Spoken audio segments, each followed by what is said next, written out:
Welcome to the Reddit Chronicles. Today we will be reading from Confessions. Our first post is by Ripspotty. I've lied about shifting to over 100,000 people, and I don't know why. For context, there's this phenomenon on TikTok called reality shifting, where apparently people are making up realities and shifting their consciousness into that reality. Anyways, in early summer 2022, I was super into Stranger Things cause the newest season had just came out. I was completely in love with one of the characters, Steve, and wanted to go to that world and be with the characters. One day I was scrolling on TikTok when I came across a video talking about shifting. I kind of knew what shifting was, but never really looked into it. This video started my interest in shifting. I was looking into other people's experiences and how to do it. So I started to try. I had been trying for about a month, but still no real success. I was getting extremely annoying.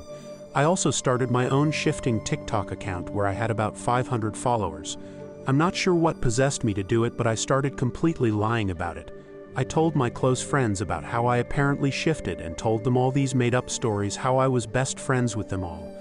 At this point I had 1.5K on TikTok and started to lie about shifting on there as well, and would tell them these lies and they ate it all up, and I kind of got satisfaction in it.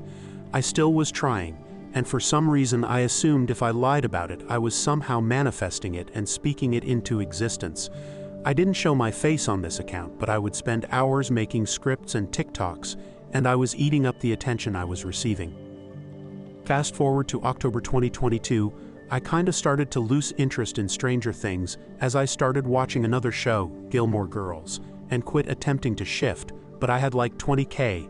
I began telling my followers about how I was shifting to Gilmore Girls and made up a bunch of methods. Yeah, and in February, I reached 50K. I was in a super low point in my life, but I still made videos and told people how I was shifting to all these movies and shows. I still did it until about November of 2023 because I began getting sponsorships, and it was a nice way to get money. But one day I thought to myself, why am I lying about this? Like, what is the point? So since then, I've stopped with all of that, and personally don't believe in shifting anymore. But yeah, looking back on it, I'm like, what possessed me to do it? So since then, I've stopped with all of that, and personally don't believe in shifting anymore. But yeah, looking back on it, I'm like, what possessed me to do it?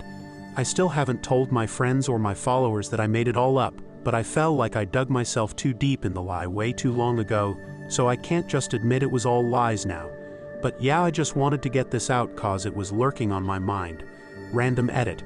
I thought I should mention I was a dumb, gullible 13 years old who believed everything online, which are mainly the target audience for people who believe in it. Though there are grown-ass people who believe in it too, sadly. I've also matured and realized it wasn't real a while ago. Our next post is by Junior Definition. My husband doesn't know. My husband doesn't know he married someone with no friends. Not really bad per se, however. I do lie to him, so I guess it's kind of bad law. So here's the spill. I am 23 and I have no friends. Not so bad, right? However, my husband is under the impression that I do. I use the girls' day brunch to go to Barnes & Noble and read, or go to Target for alone time. Why do I lie about something so innocent, you ask? Well, because I have no friends and my husband is quite the opposite. He was a popular kid through high school, college, and even now in the military. I guess I just find it embarrassing as an adult. I'm still that awkward shy kid with no friends, and if he found that out I'd probably die lol. Update: I told my husband everything. Even showed him this very post. He was not upset with me at all, but just annoyed that I have been lying about it for so long. He signed us up for a couple's paint and sip this Friday, and I look forward to it. Thanks to everyone who gave me the courage to come clean and not feel so ashamed or alone about my lack of adult friendships. It's not something to be embarrassed about if you're actively trying. Our next post is by Rude Veterinarian. I hope my oldest goes no contact when he turns 18. My oldest kid will be 18 in a few months' time. These last 4 or 5 years have been so hard. I hope he chooses to go no contact. That's my secret shame. I love my child, desperately love him. At least once a week I cry thinking of the sweet little innocent boy that used to be here before this angry, aggressive jerk showed up. My ex left when I was pregnant, came back and filed for visitation when kiddo was 6. Disappeared again by age 8, back and filed for visitation again at age 11. Each time the court gave him every other weekend, no matter what I said or how I argued that this back and forth in and out of his life was harming him. In the end, Evan idolized his father, could do no wrong. It was never his fault when he failed to show up for a weekend visit. It was always someone else's fault because Dad was perfect. X is Native American, and Evan identifies strongly with his dad and that culture. Too strongly, I think. They speak of other colors and cultures like a white supremacist would. Evan has been in trouble for racist language and attitudes at school, as well as for anger and aggression towards other students. We've been in counseling and therapy for 6+ years. He's been admitted to an inpatient facility twice as a teenager. They say he likely has a personality disorder stemming from historical trauma related to abandonment. It's been a common refrain that it's not Evan's fault he's like this. He's not choosing to be like this. It's generational trauma. All the whites did this to us. All the Catholics did this to us. Evan and his father are unwilling or unable to take personal responsibility for the choices they're making. Tonight, I listened to Evan try to tell me that the way I'm grieving the death of my father is wrong. That I'm obviously a heartless bitch who doesn't care because I'm still going to work. I had no idea what to say. It was like looking at a snake with 3 heads. Well, yes, of course I'm still going to work. You want to eat, don't you? You want the lights to stay on, right? Then falling apart and not going to work isn't an option. Never mind the fact that everyone grieves in their own way and their own time, and there's no right or wrong way to grieve. And trying to tell someone how to grieve or how to feel is a straight-up jerk move. Our next post is by Automatic Variety. I, 18F, had a year-long relationship with my married 39M teacher. I wanted to get this off my chest and look for advice, because I desperately need it.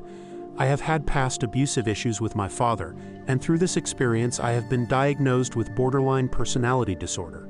This time last year, a large fight occurred in between me and my father, and I sought help from my teacher, let's call him Mr. A, as I was struggling a lot. Over time, Mr. A and I exchanged hours and hours of emails, talking late into the night, 3 a.m., and would see each other at school and after school a lot. We became best friends and talked about deep scientific things. We both love science. Or sometimes we would just be stupid together. He bought me food, and after a couple months he bought me a necklace, and we hugged. From then on we hugged every day in secrecy and gave each other pet names. And slowly it led to him asking me if we wanted to do sexual things, 4 months in. At the time I was 17.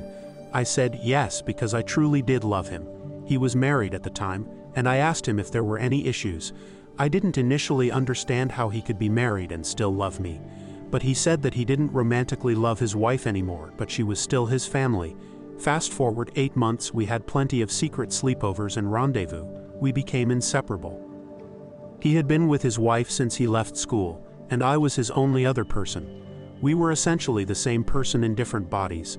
However, I greatly struggled with fears of abandonment, and obviously I didn't completely trust him because he was married. I was terrified he would leave me.